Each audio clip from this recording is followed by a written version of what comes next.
Hi, hello, and welcome back to another episode of my podcast. Now, what was I talking about? My name is V Noir, and this week I am talking about Boots Riley's film.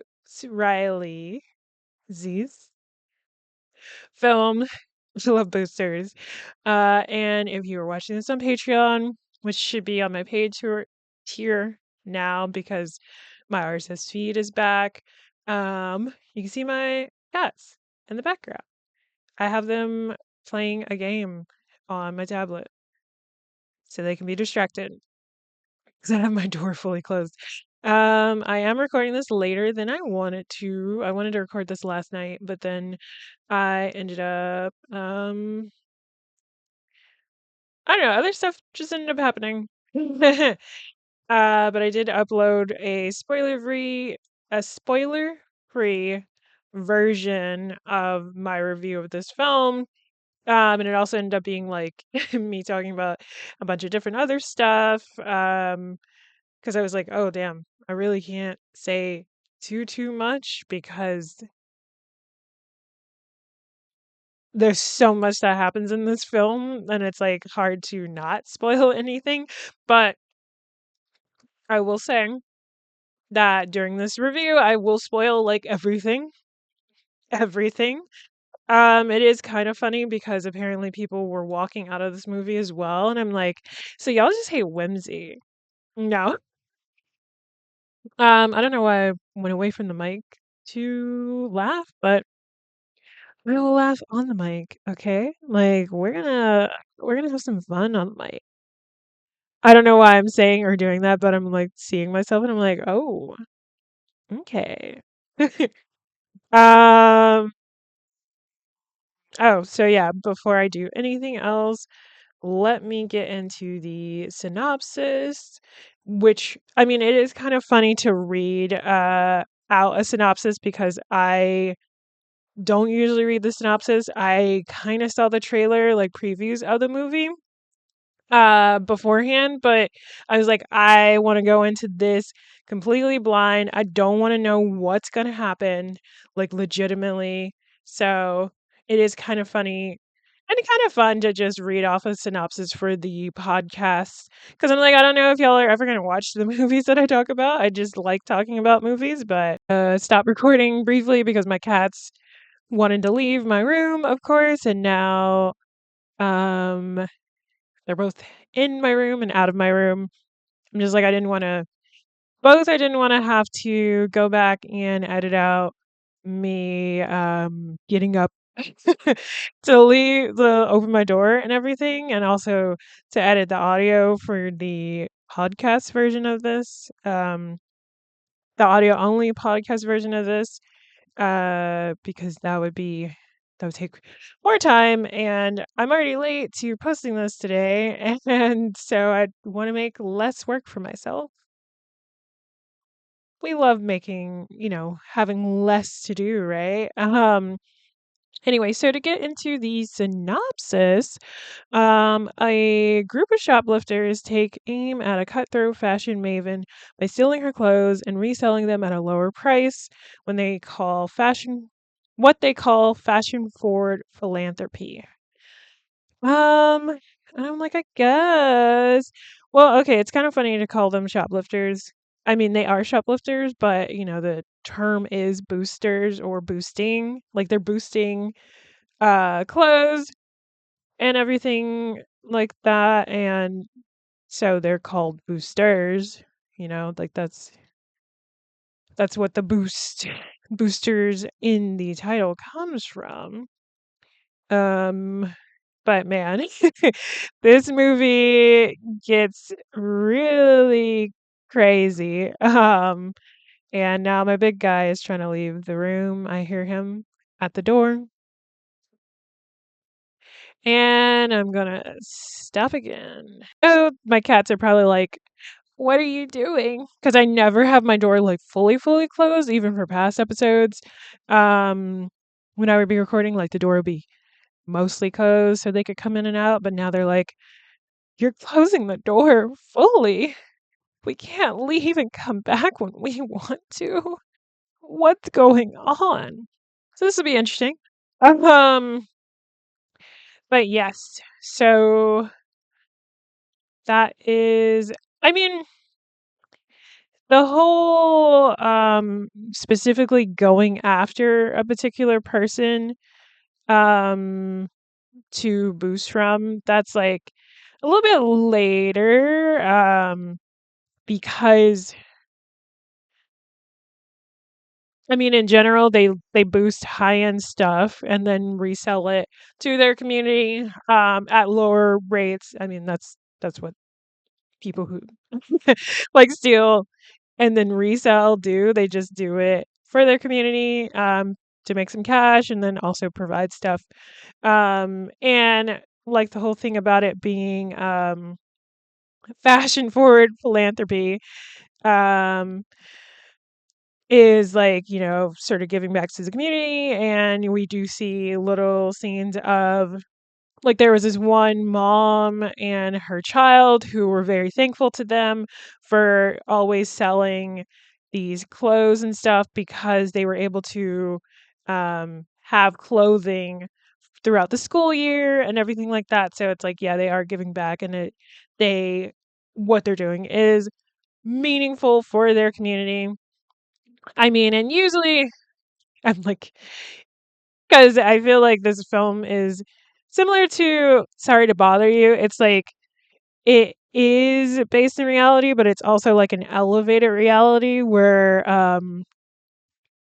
everything's a bit more exaggerated and not necessarily cartoonish, but it, Boots Riley's stuff can be a bit cartoonish in a way. And so similar to what was happening in Sorry to Bother You, where it was like an Amazon like entity sort of above everyone else and kind of cartoonishly evil, where they were going to be providing housing for their workers, and their workers would be dying at the assembly line and type that kind of stuff. And it's like, haha, why did that become a reality? Haha, I don't like this, Boots. But it's like it's one of those things where when you understand how capitalism works and how all of these systems in place work, um, you can kind of predict, how this shit's gonna evolve. So it's like, oh, haha, that was exaggerated and kind of silly. And not even a few years after that film did we, have things like that coming out of like Amazon warehouses and stuff. So and then, the fact that some of these corporations do want to create facilities for their workers to live in, and it'll be above like the factories or other sort of God, I forgot what the word's called. Factories or like assembly line type work, which is awful. But I'm trying to remember what this machine was called specifically. I forgot to note this down at first because I'm like, I wrote so many notes. But before I get into that, we have our lead, Kiki Palmer. Her name in this is Corvette, and her bestie is Sade, who is played by Naomi Aki, who we've seen in who I've talked about in Blink Twice. So this is such a change of character for her. Um, very fun, really. Uh, I'm like, ugh, Blink Twice was so like dramatic. I was about to say depressing, but more dramatic and everything like that. And she did a really good job in that. I still need to see Mickey 17, which is another movie she was in. And another friend, Mariah, played by Tyler Page. She was in Zola specifically, and I'm like, I love that movie, and I loved her in it. And also, she is in It, Welcome to Derry, the show on HBO Max. And all three of them make up the Velvet Gang. They're they don't call themselves that, but um Christy Smith, played by Demi Moore's character, calls them that. And Tyler Page. So I'm like, and this is to get into spoilers because I was already gonna watch this movie because Boots Riley, he does afro surrealism, and I'm like, I love surrealism. I love where he's going. I want to see more. I do need to see his show I'm a Virgo on Amazon Prime, I think. Still, so I'm like, I want to know what he did in between. Sorry to bother you, and I love boosters, but yeah. So there was a GIF going around of a scene where Tyler Page as Mariah, she she basically lowers down out of frame, and then she comes back up as Robin Thede, who's just playing a light skinned Mariah, basically. And I'm like, I wish I didn't see that GIF because out of context, that's really funny. I mean, in context, it's also really funny, but I lost some of the humor because I already saw it happen. And I was like, damn, I wish I didn't actually see that because I wanted this to be way more funny in person.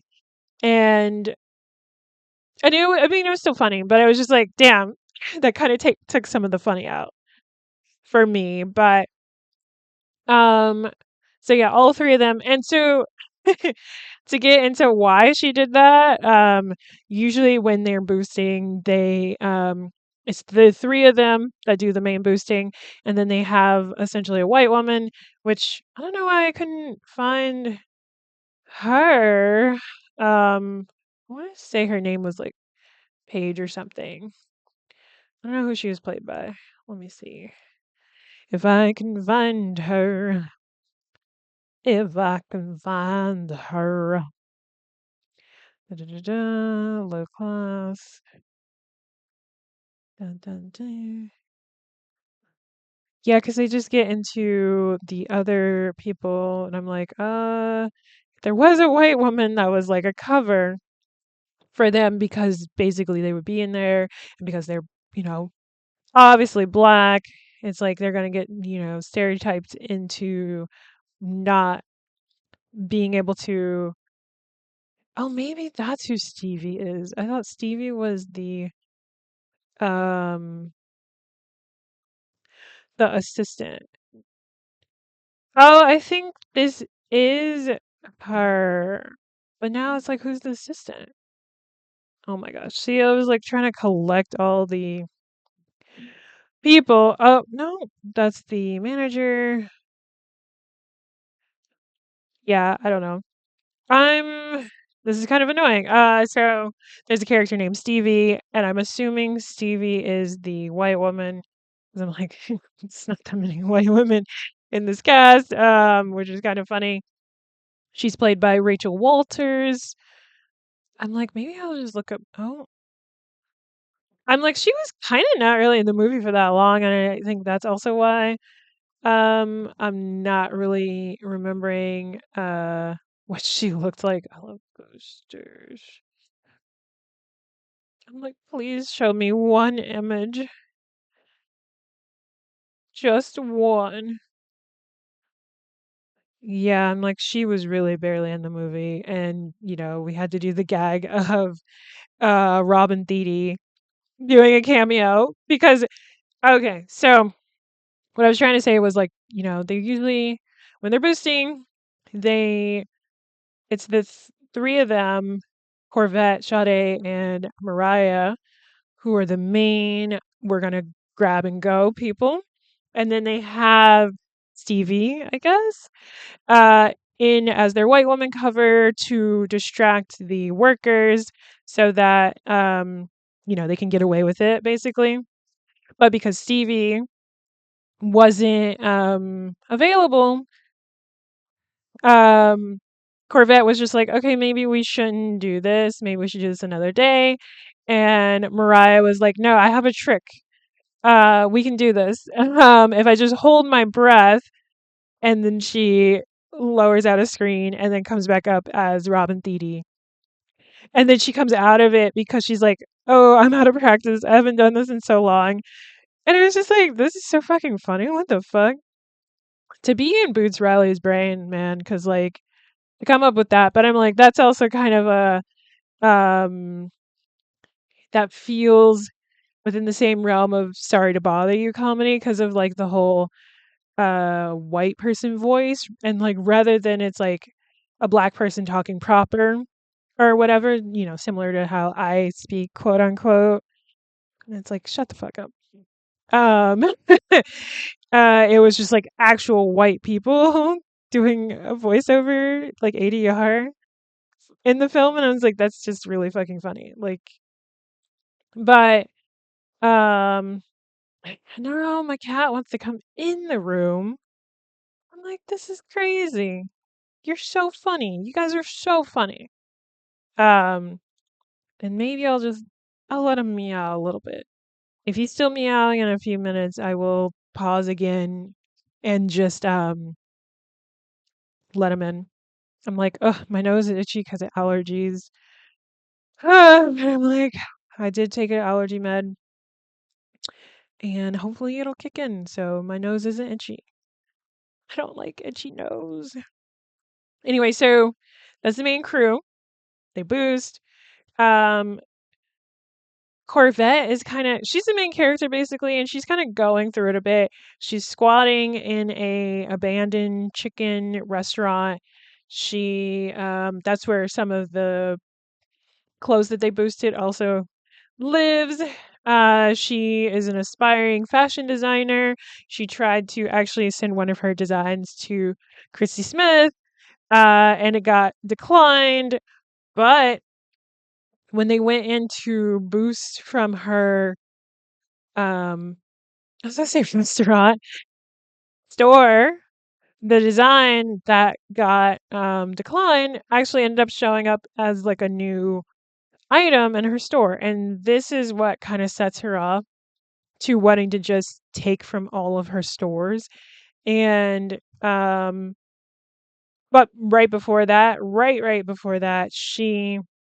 because at that point, before her design was stolen, she was looking up to Chrissy Smith.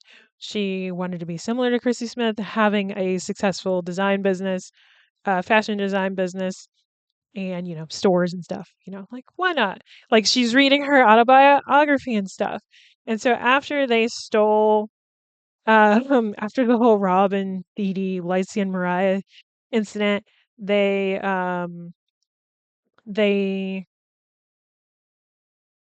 oh, okay. Yeah, there we go. There was a cart, like a small cart for coffee, I guess, and something told Corvette that that would be going all the way up to Chrissy Smith's apartment, her condo or whatever, and she snuck into that and snuck into her apartment, basically, and she's like, "Oh, yeah, no, I was the manager of that person," you know, but she was also before talking to Christy Smith, she was able to overhear about these $100,000 suits that she was making. And, that was just like, oh, because Corvette is also in like a lot of debt and all this stuff. So she's like, she needs the money to, get her life back together. And so she tries to leave the apartment, but the apartment is slanted. So it's like this, like a leaning tower of Pisa type shit. And um I'm like, is that even livable? That's not livable at all. Apparently this is a building that is actually sinking in San Francisco, but I mean, I didn't know that. That's crazy. It's not leaning though. It's just sinking. Not leaning, sinking. And so um she gets oh, and this is kind of funny too because there's a lot of practical effects in this film. There's miniatures, there's puppetry, like stop motion, claymation type stuff in this movie too, which I was like, this is amazing. And so there's a scene where Kiki's trying to leave, and it's kind of very cartoonish because um her legs are kind of going in rotation because she's trying to get out of this slanted room and she can't.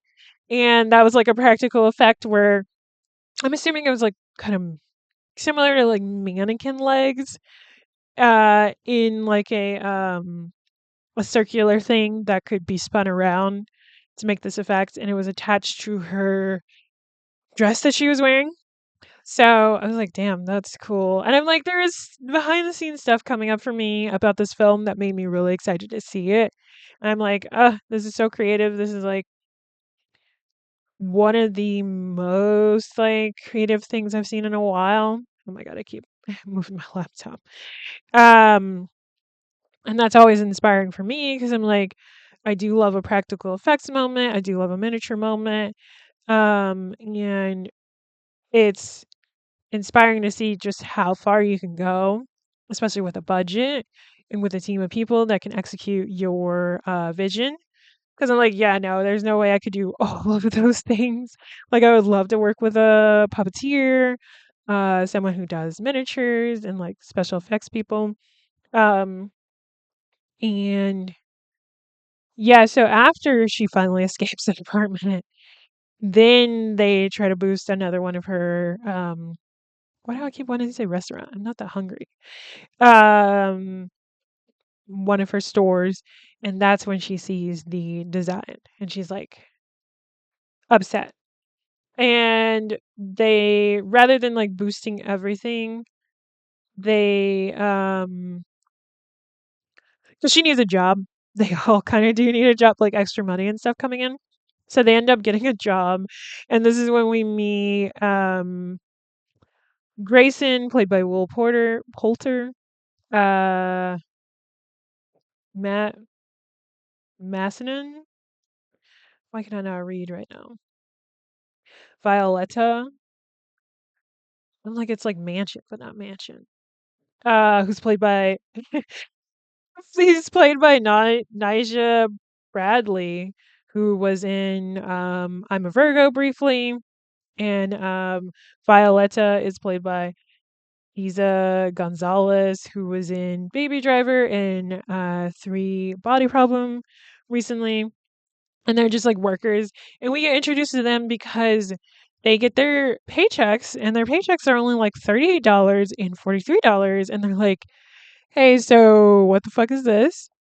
And Grayson is their manager, and he's like, oh, this is fucking silly because it was like their music was turned all the way up, which was like um high vibes or something, and it sounded like a club. And he was like, this is company mandated. And I was like, oh, he's behaving like one of those supervisors that are like ass kickers to the corporation and don't actually care about your workers, the people that are, having the direct contact with your customer base, who, if they're in a good mood, they can provide a better service to their customers and everything like that, and you'll get more revenue. And it's like you care more about this company than you do people.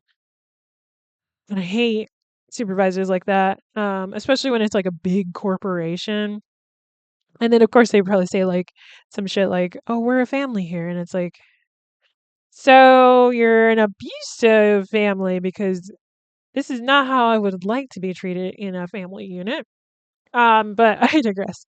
So basically, he keeps answering their questions, turning the music back on, and finally tells them that like the uniform that they're forced to wear, which is the current collection from Christy Smith's store, that comes out of their paycheck.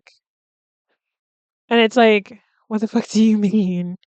So they only are getting paid $38 and $42 because they're being forced to wear clothing from the store. And it's like, you're literally a fucking clothing corporation.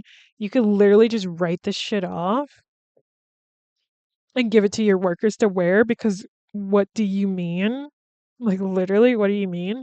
And that's what I was going to say about people who steal from companies as well, is usually like there's some sort of um I forgot what it's called. It's not like loss. Um, basically, there's a percentage that companies preemptively predict will get stolen, and they use that as insurance, and get kind of reimbursed for it and everything like that. And it's like, at least over here in America, you have to steal, um, I think either $500 or $1,000 worth of stuff for it to become like grand theft, which is why something a company like Target, their security system is so good that like some policemen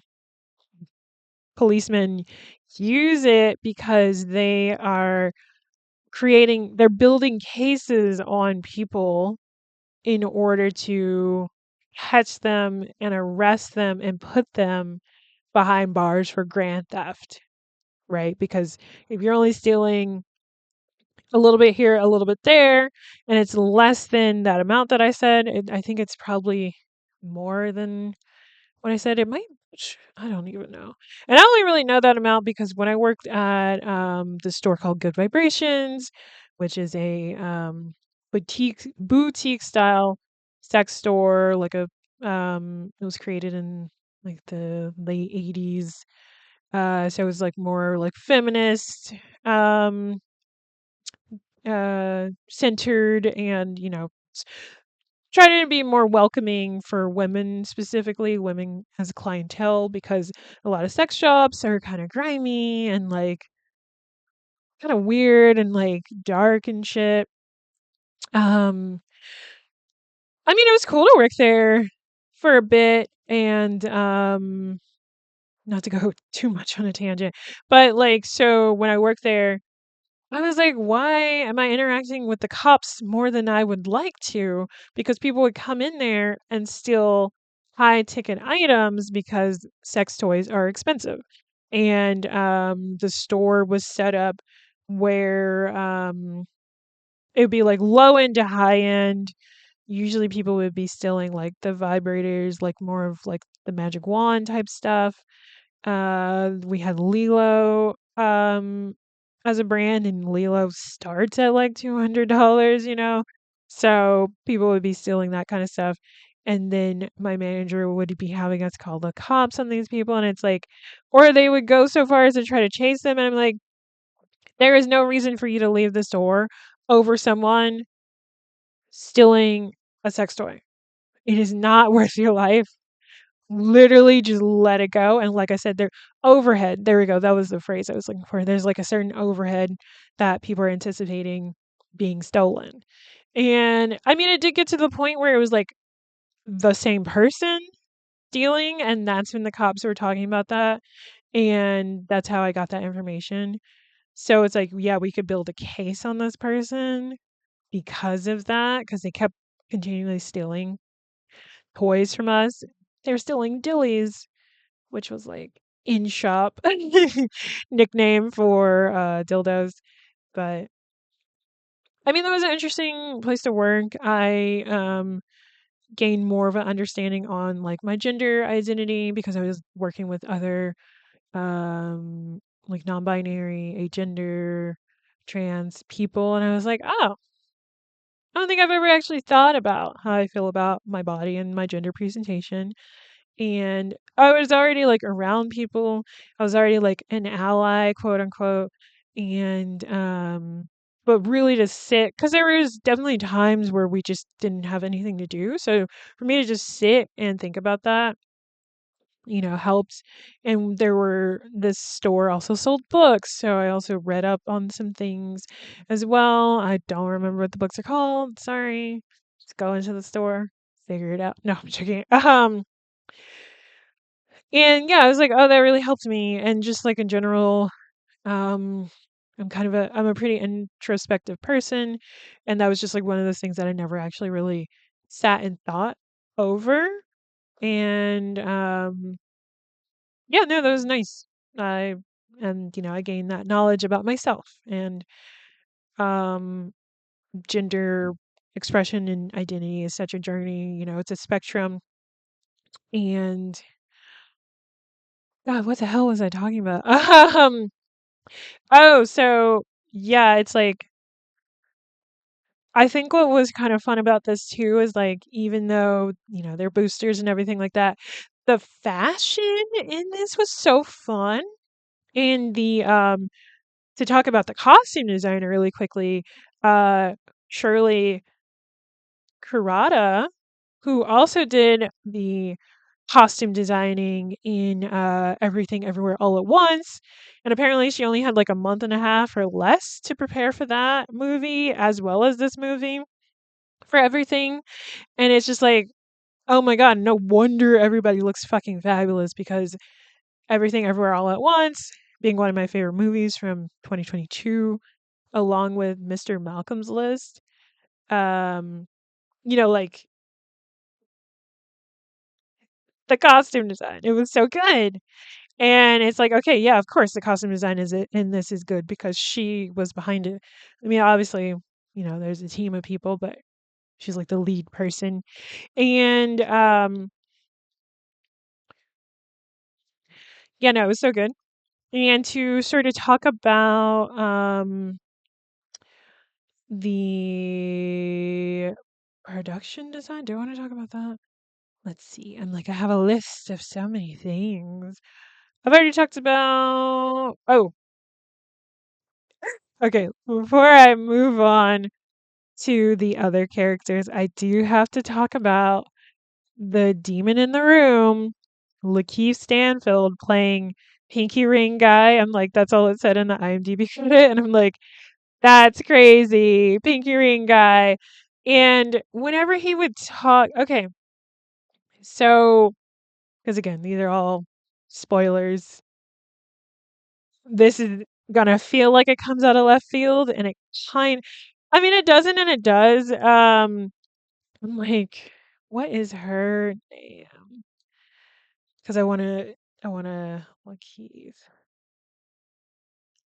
But okay, so while Corvette is going through what she's going through, and she's trying to make this plan and everything, um, with boosting and trying to get her life together, this guy shows up and it's just like, there's a loneliness in you that I think matches my loneliness, and he's got an accent and everything like that. And the everything kind of slows down, and there's this like warping that's happening around his face and everything like that. And you're just like kind of drawn into him. And I was like, oh God, if somebody just said this kind of stuff to me, I would low key almost fall for it. But I am a healed person, and I'm a mostly healed person. I am a healed person, and I would probably do similar to what Corvette was doing. But I'm like, oh, he was just being so sincere. But it also just kind of felt like he was coming around as a distraction to her while she was trying to get her life together and everything like that. Which is why I was like, it feels like it comes out of left field, but it's like, no, he I mean, he might have had good intentions, but he's also a demon, first of all. He's also a demon, first of all. And he's coming around at the worst time ever. And so when the Velvet Gang is coming up with their plan of like working there in order to find out where Christy Smith is hiding these $100,000 outfits, so they can boost those and then sell them and then, be set straight money wise. All of a sudden, I think it's Mariah who brings this up. She's like, my home girl. Cause I'm like, God, what was her name in the actual thing? My homegirl ran into that guy that keeps running into you. And Metro Designers, that's the name of the store. I'm like, okay, there we go. I'm like, okay, okay, okay. What is the name? Oh, oh, okay. So it's actually Sade that talks about this. Sade is the one that talks about her homegirl, not Mariah, Sade, talks about her homegirl running into him and just like being really attracted to him and going over to bring him over to her place, I guess, and he goes down on her and then sucks the soul out of her pussy. And he's a demon. And his body transforms and it's just like his torso is normal and then the rest of his body is like demonic. And she's like levitating as her soul is getting drained out of her body to the point where her skin is cracking. And they're just like, isn't that crazy? And then we just move on. And it was just like, what the fuck? But apparently, the person who got their soul sucked out is actually his Lakeith Stanfield's real life wife, and I'm like, actually, that's really cool to have like this sort of very um, intimate scene in a movie be done by someone that you've probably actually done this to in real life. And I saw somebody comment like, actually knowing that y'all are actually married in real life, it's like, were we watching porn just now? um, but yeah, I'm like, that shocked me. I was like, that's crazy information for her to be in this. She's also an actress, which is really cool. Her full name is, oh my gosh, Kashmir Trice Stanfield. And I'm like, oh, I forgot to put her name down. I think because I wanted to go to her Instagram and read that. But what else has she done? They've done ads together, which is cute. They've got children together. But I guess she hasn't done too much. I think she's more of a model. Maybe. I'm not sure. She's gorgeous though. Like, oh my god. And yeah, no, that was crazy. I was like, "Oh, okay. So this kind of movie. We've got demons and shit. Cool. Soul-sucking demons and shit." Um but yeah, so the Velvet Gang start working at the store. God, I already forgot what it was called. Metro Designers store. And, they're like, la, la, la. They're really trying to figure out where these $100,000 suits are coming because Corvette assumed it would just be a part of a new collection. And my thing was like, she's going to do this whole new release and it was going to be like a party and everything like that. And I was like, I feel like she would just debut it there and not in the stores. So it didn't make sense to me for it to be in the stores. And so Sade kind of is just like, we need to just boost it and move on because we aren't getting any information.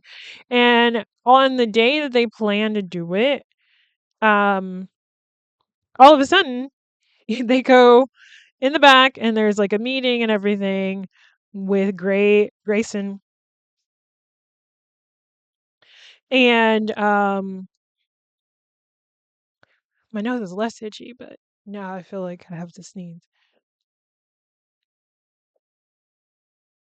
Okay.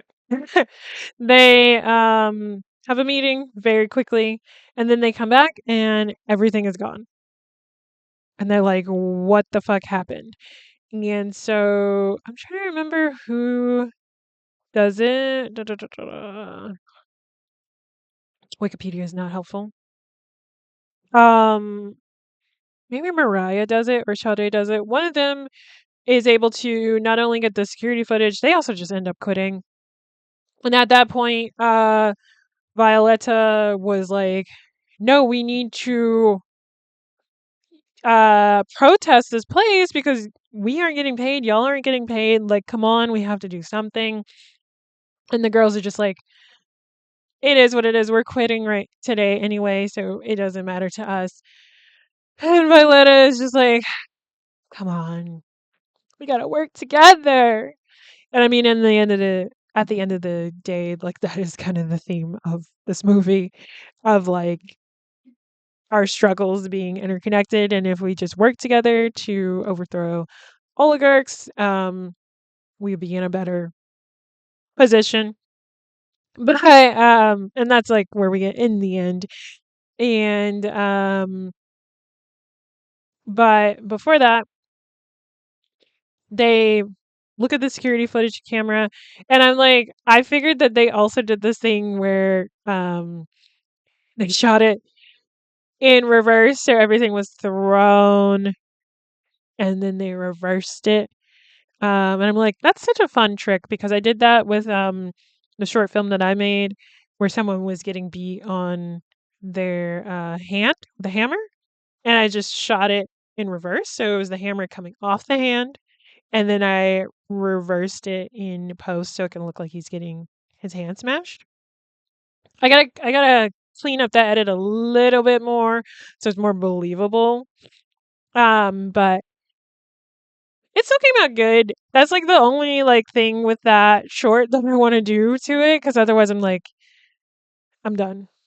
I'm not touching this anymore. And the person who wrote the script really liked what I did with it too. And I'm like, that's all I need. I don't care about a grade. I just cared about how you felt, how I felt, and what my actors thought too.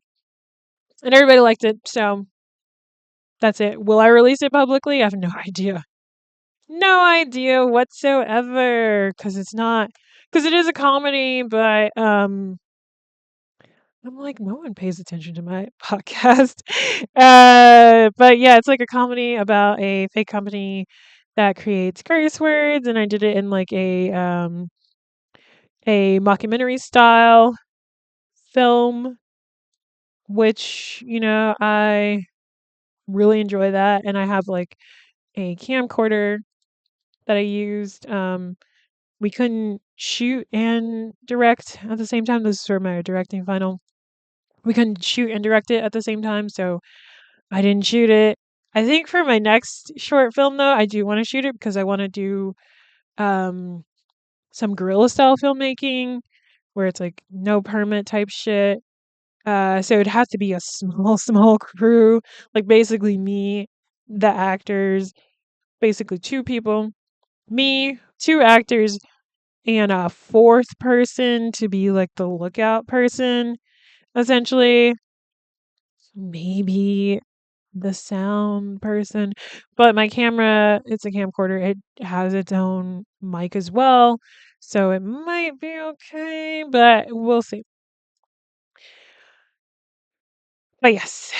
So they were able to track down the person who used some sort of machine to essentially suck up all the clothing very quickly. And they're like, if we had that, we could boost way faster, way more efficiently. Our lives could be easier. And so I'm like, oh, now I need water. Jesus Christ. Need. No.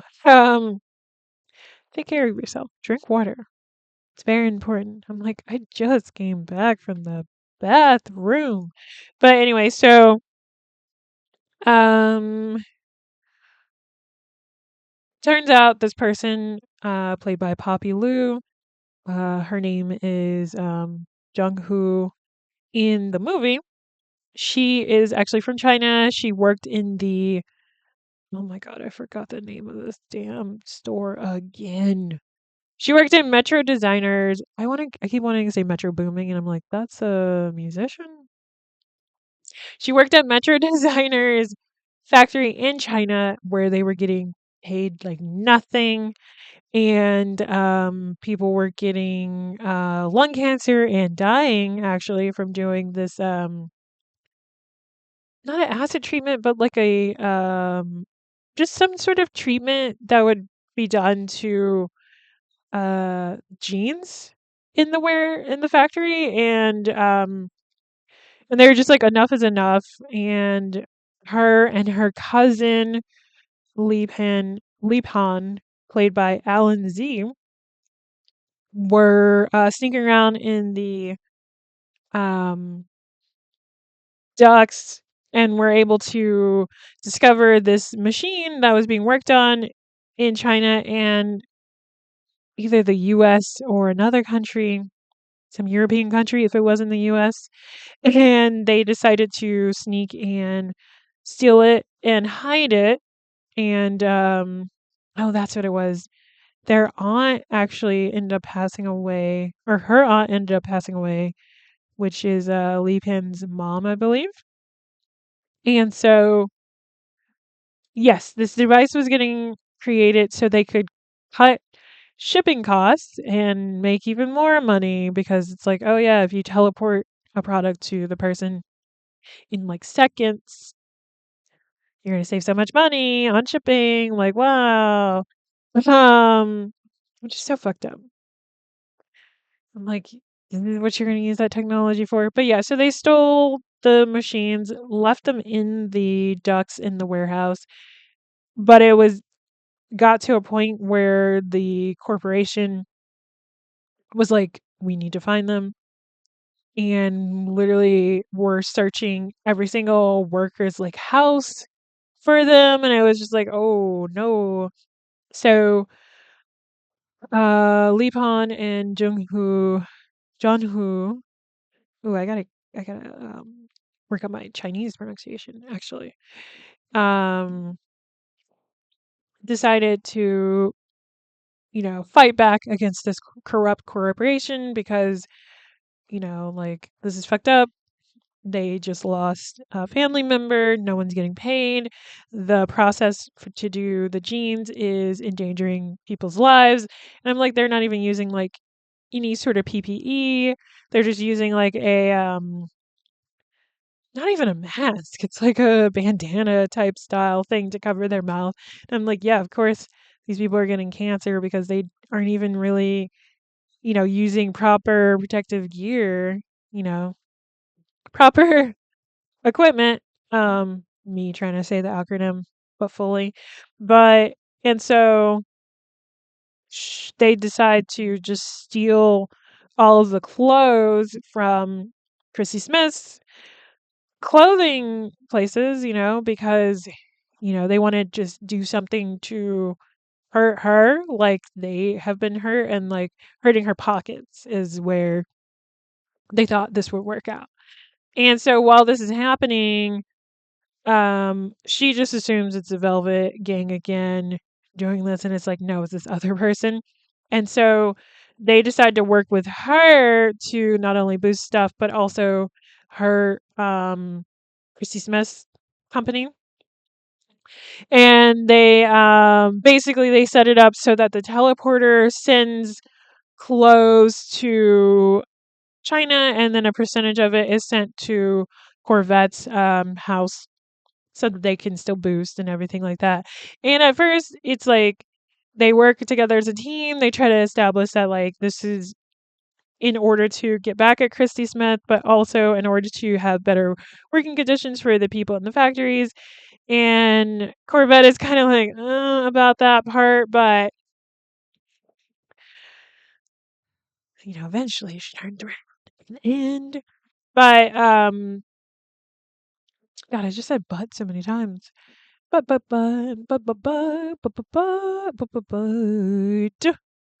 So what ends up happening is Lee Pin is basically shows up in a ski mask and is like, I'm the one doing this. It's not the Velvet Gang, and we have your clothes hostage.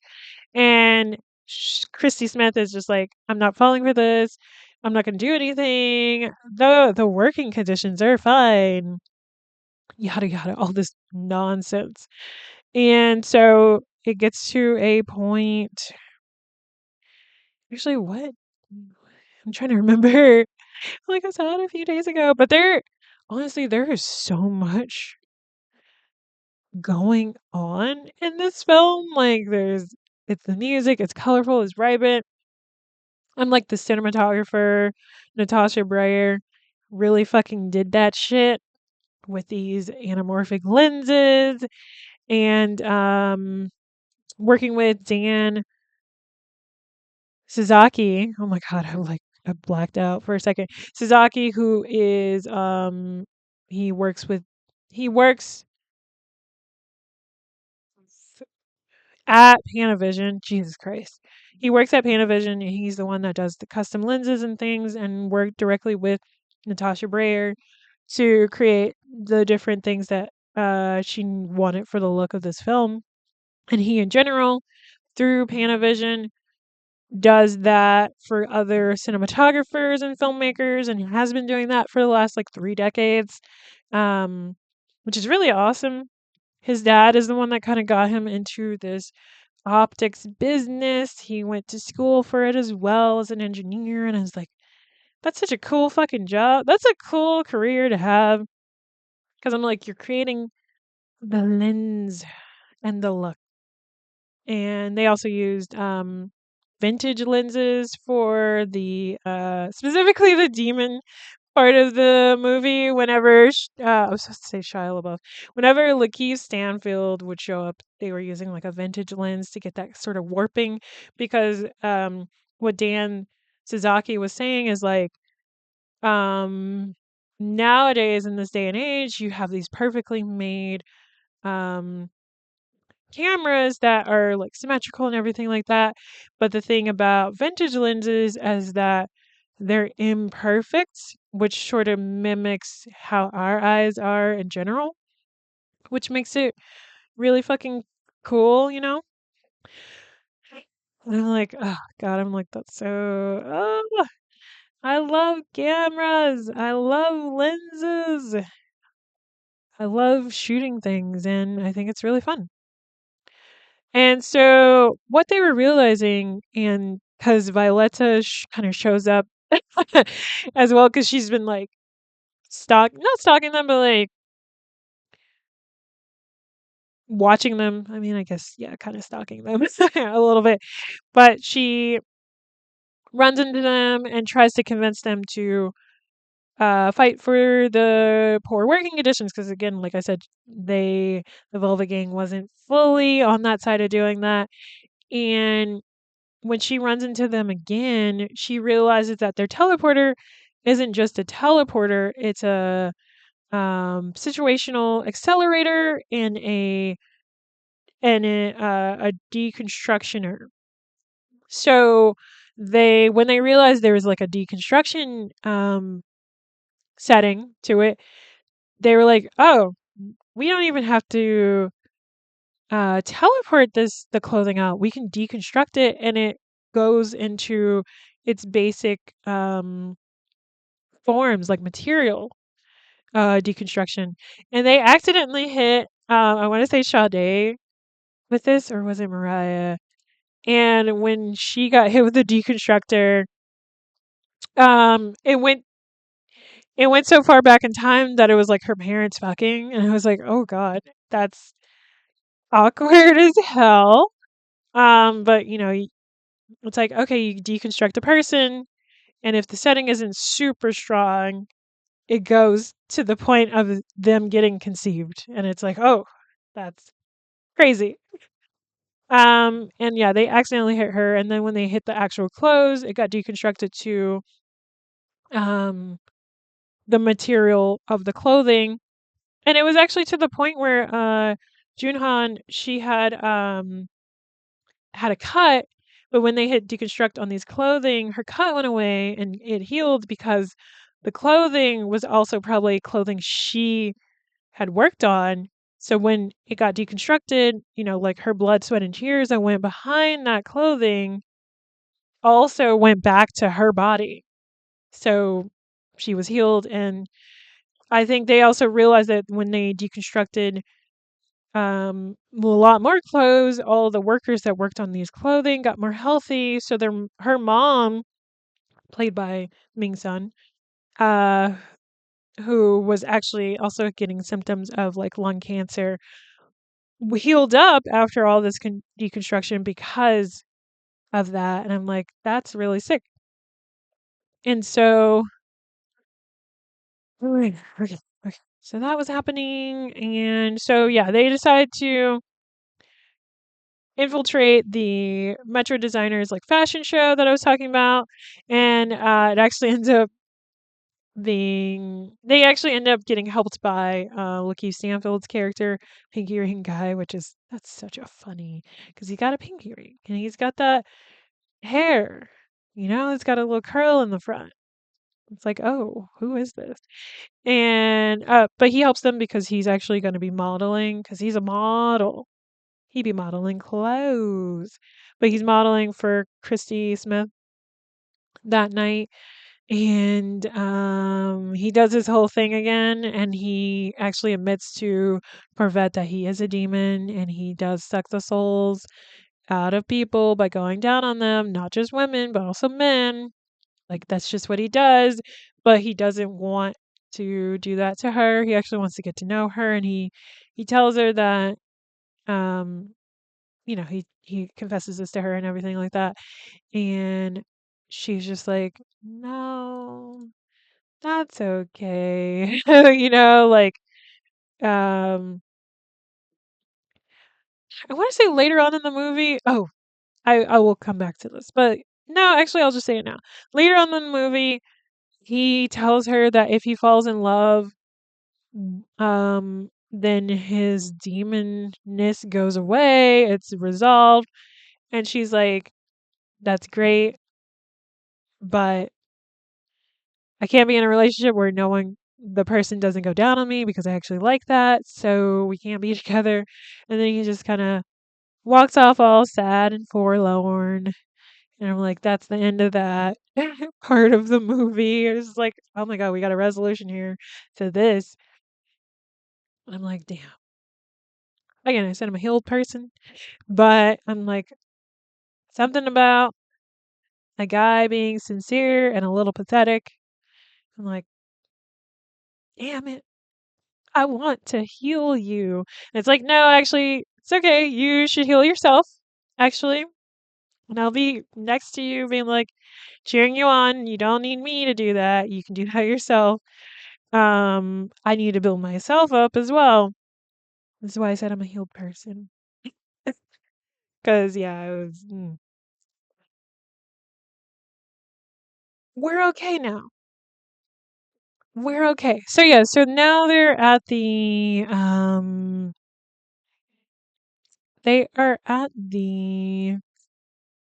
fashion show trying to figure out where these fucking $100,000 suits are. Because they want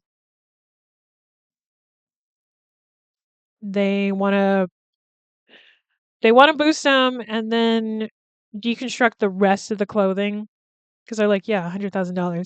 Turns out the $100,000 suits are human suits, and they are worn by predominant like community members who were sort of being placed throughout the universe. Like, we would see someone like Crying Black Mother, who was played by Cara Young, in the news crying about anything and everything.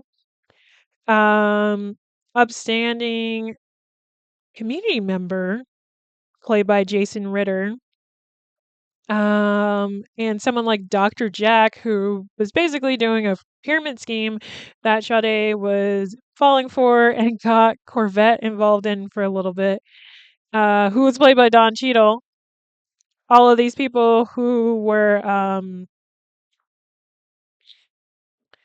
essentially working together to sow discourse throughout the community, honestly, uh, wear these $100,000 meat suits. And I'm like, God, yeah, I'm like, that's the psycho type shit.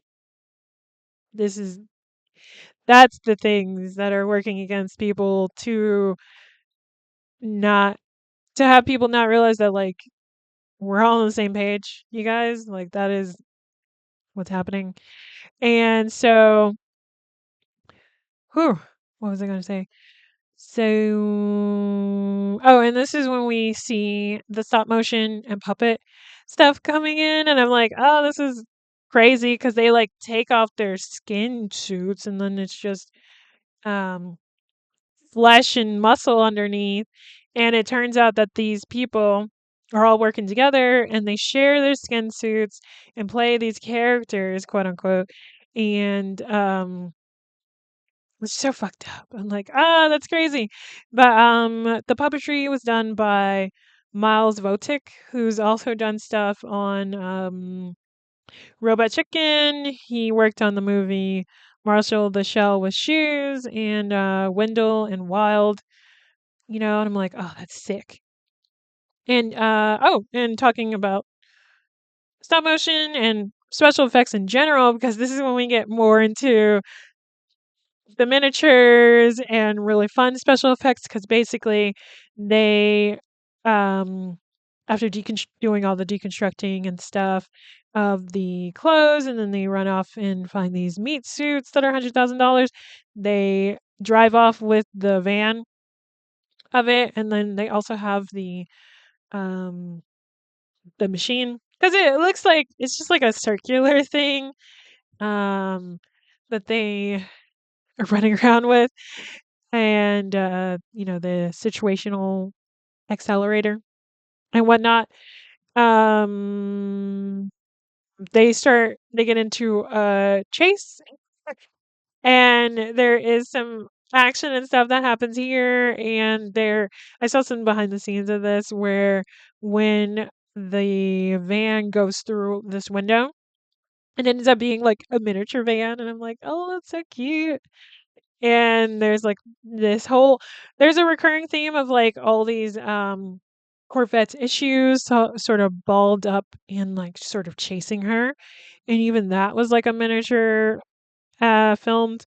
And so like the VFX was done by Ingenuity Studios, which sadly they're, as of this year right now, they're closing after 20 years of business, and they've done work on shows like Daredevil, Spider Noir, You. They've done movies such as this one, Him, Weapons, Companion, the new Hellraiser, um, and then the stop motion. Some additional VFX was done through a stop motion animation studio, Mysterious Media. Their website was kinda hard to navigate through, though. I was like, "Why can I not get more information?" But still, I was just like, "That really fucking sucks." Because if you go to Ingenuity Studios, like, their website, they've done so many things over the years, and it's all, like, really good work. Because honestly, it's like when you break down, like, whether you liked or hated something, when you break down like either the movie or the show, it's like every single thing that you are seeing on screen, someone someone's like physical hands is behind the work that is being shown to you. Whether it's the clothing, which would be done through the costuming, whether it's the set design, which would be, done through the production designers and stuff, and set decorators and buyers, like these there's people here making these places look and feel like real spaces for the actors to move through. And that's just like in the visuals, in the like the physicality of the film, and then you pull back and it's like the visuals and everything, like from the cinematographer to matte painters, whether that's digital or physical. And in this movie specifically, they did the old school Hollywood matte painting, like a physical painting for backgrounds. I'm like, that's really fucking sick. It's like so many people. I mean, even looking at the credits on IMDb, or even at the end of this movie, when I actually saw the credits rolling, it's like so many people worked on this. And they all deserve a living wage in general. Whether you liked the movie or not, they all deserve a living wage. Like, it shouldn't be put into question, because I remember seeing this whole thing about, I think, the set designer of Obsession talked about how she only got paid like 22K over however long the production was. And now this movie is being projected to make like hundreds of millions of dollars. And she's like, am I even going to see any of that? Because, like, haha. And it sucks that like Hollywood kind of operates in that way of like, all right, here's your little check. thank you for this movie that's going to make a lot of money and it's making a lot of money. Will you see any of that residual, you know, funds? Probably not, which really fucking sucks. And there are some people that put in these systems of like, okay, you are going to get paid this amount of money, and then if this movie makes back and then some, you'll get a bonus after the fact. But not a lot of things work on these sort of tiered payments. And I'm trying to think. Um, the movie Sing Sing, the actor, oh my god, Coleman Domingo, love him. He specified having like everyone get paid like the same, and then uh get bonuses after the movie, did a certain amount, and like not a lot of people are doing that. I'm like, I feel like that should be the standard, actually. And it sucks that it's not. Uh, but anyway, so there's a chase and everything like that, and that was really fun. And there's a whole thing where like Corvette and Sade get into more of an argument. Oh my god, now I'm choking on my own spit. And because she wants to guarantee like a future for her children, Sade does, and Corvette is just like, fuck Christy Smith, let's just destroy these. And so at the end of it all, Corvette does agree to sell them and gets Sade to run away with them. And and then there's this whole thing where Corvette is using a device to go between China and the Chinese factory in America to sow discourse between the factory workers and like the staff that work there, like the higher ups that work there. And this helps her like want to be on the side of the workers and them. And then she goes back to the Chrissy Teigen fashion show. Christy Smith. Oh my god. Fashion show. And they use like Violetta is there and she's trying to, protest and everything like that. She's handing out flyers and stuff to all the people that are there because it's mostly like the supervisors and everything like that. But they're not really on the same page. And then, God, I forget whose idea this was.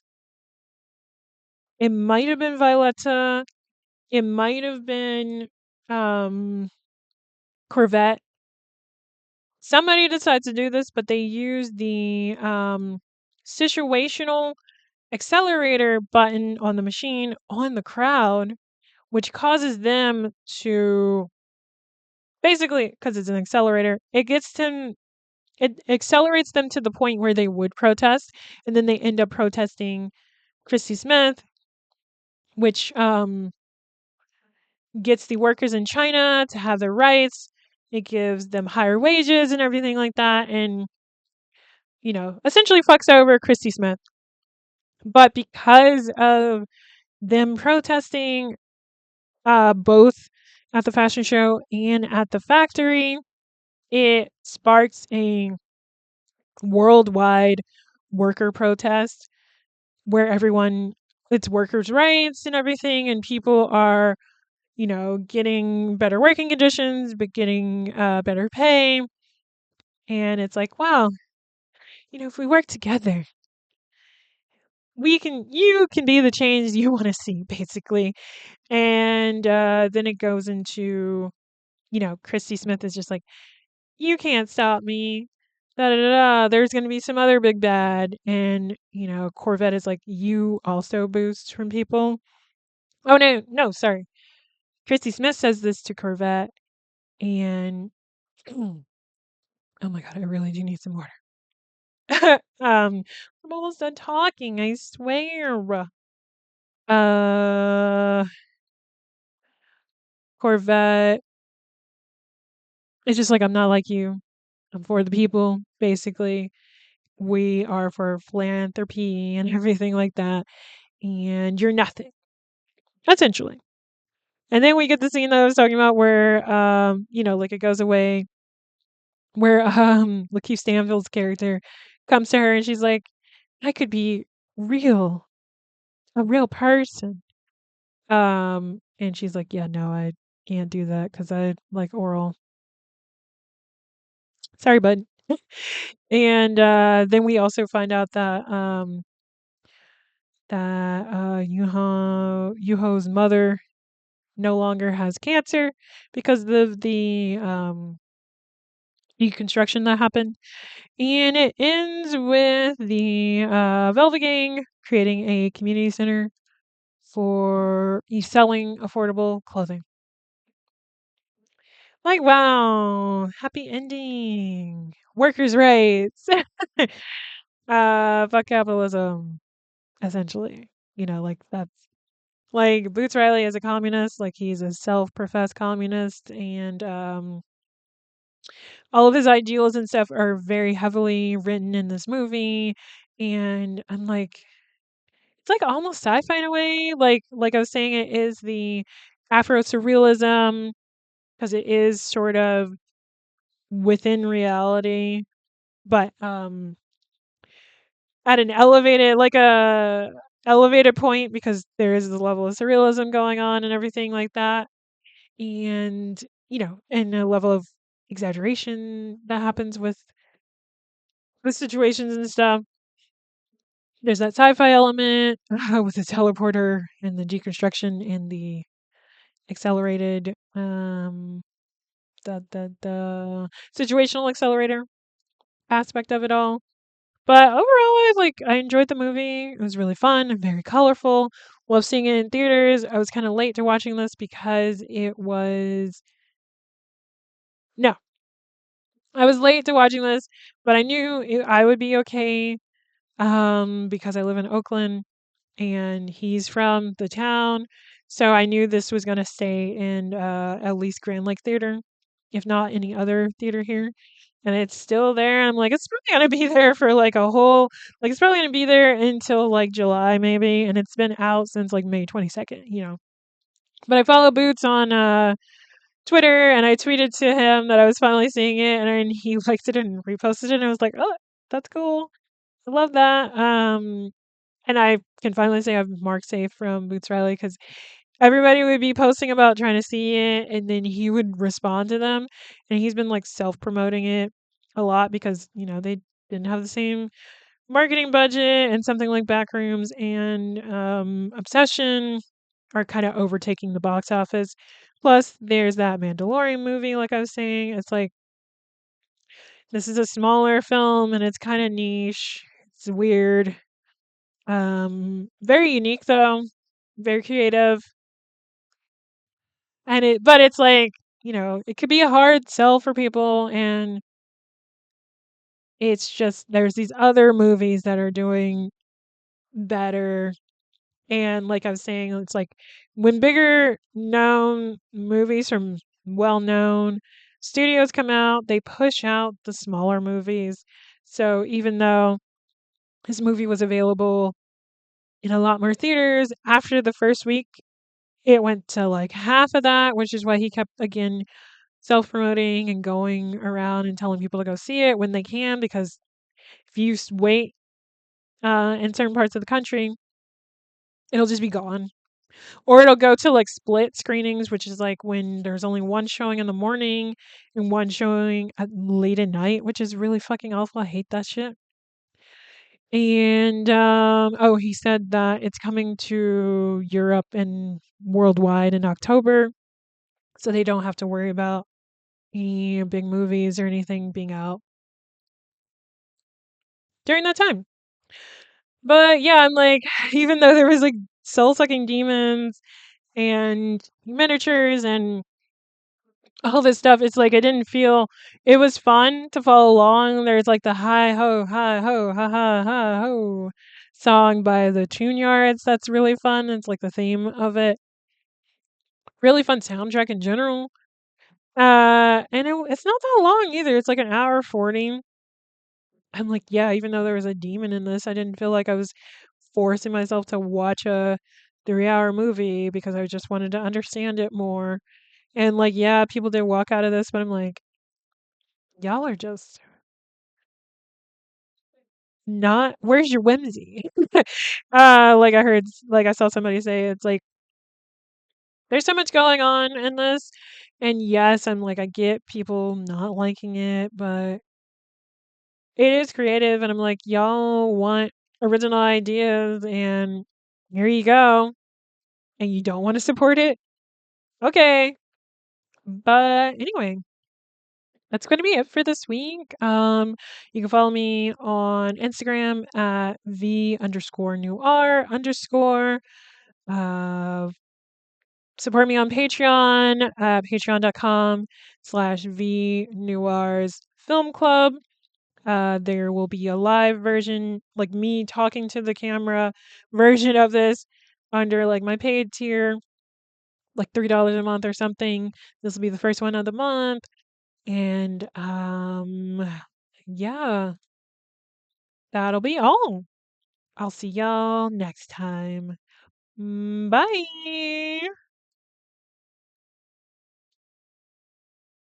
Oh wait, no, I forgot. You can go to my podcast archive at NWWITA I plan on writing a bunch of blog posts on there as well. And especially because I'm caught up on all my short reviews, my quick reviews of films. So now I don't have to do that anymore of like recording and then editing. Now I just need to post them. And yeah, that'll be all. It's Noir with a E, so NOIRE, not without the E. And yeah, stay hydrated because it's been hot. Take your allergy meds if you have allergies. And like if your face is scratchy in any way, get an allergy med, please. And yeah, till next time. Bye.